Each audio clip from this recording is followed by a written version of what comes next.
brought a knife to a sword fight in the form of a much smaller army than his enemy Stoneleigh had, and now he was paying the price. The de Ross army was being crushed, and Lennox was being insulted, which was usual when it came to Galen. However, he could sling it back at the man with full force. Such was the measure of their love for one another. "If you are going to kill a man, then finish the job," Lennox said in the wake of slicing off that enemy head.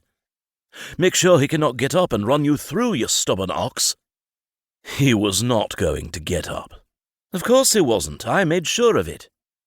Snorting as if Galen was a complete fool and should have never attempted to engage in battle, Lennox headed off, fighting off men, goring them and then slicing them up, because that was simply the way he wanted to do things.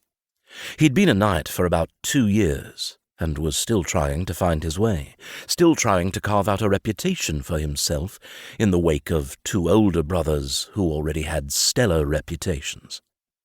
Galen watched him go with a grin on his face. He'd never had any brothers of his own, so in a sense he'd adopted Lennox and the Doraine brothers as his own. Galen wasn't a man who allowed himself to get close to other men. He'd learnt that long ago, when young men he thought were friends turned against him one way or the other.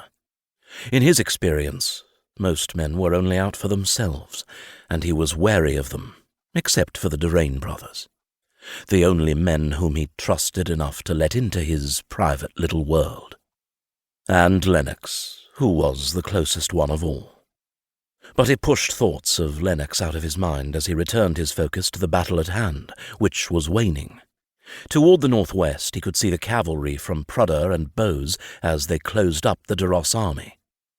In truth, the men from de Ross hardly stood a chance against such elite armies, so it was only a matter of time before the battle, such as it was, ceased. Now the clean-up began. Galen, as the commander of Hexham's army, joined up with the commander of St. Nicholas Court, Sir Griffin de Gregory, in organising the men to clean up the field of battle. The de Ross army had come in on a major road through Wensleydale, and there were bodies and wounded all over the road and into the fields on both sides. There had even been fighting through the village of St. Nicholas, an ancient Saxon village that the castle took its name from.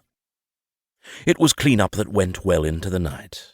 It was April, meaning the mists settled early and lingered long. At sunset, Galen could smell the mist as it began to form across the moors, that damp and slightly acrid smell that wrinkled his nose.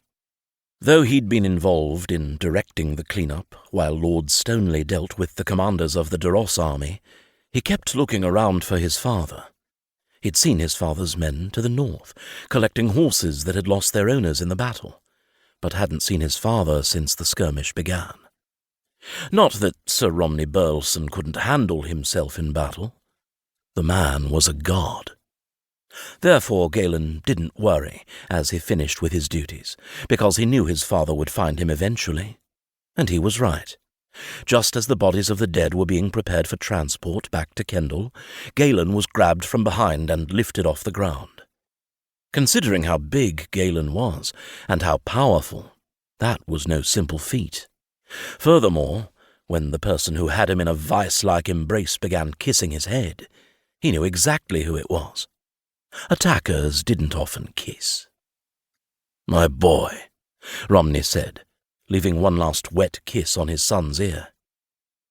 "You have emerged from this battle unscathed. I am satisfied." Galen wiped his ear as he turned to his father. He looked the man up and down. "And you?" Romney threw out his arms to show off his entire armoured body. "As you can see, I am perfectly well." Galen shook his head reproachfully, but he was grinning.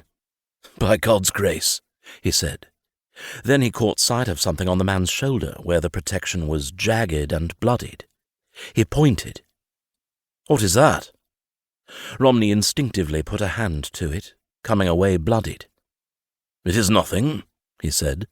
"A scratch. Have you had a physic look at it? Why would they want to look at a scratch?"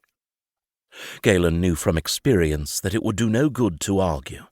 Frustrated, he simply shook his head. "You are too old."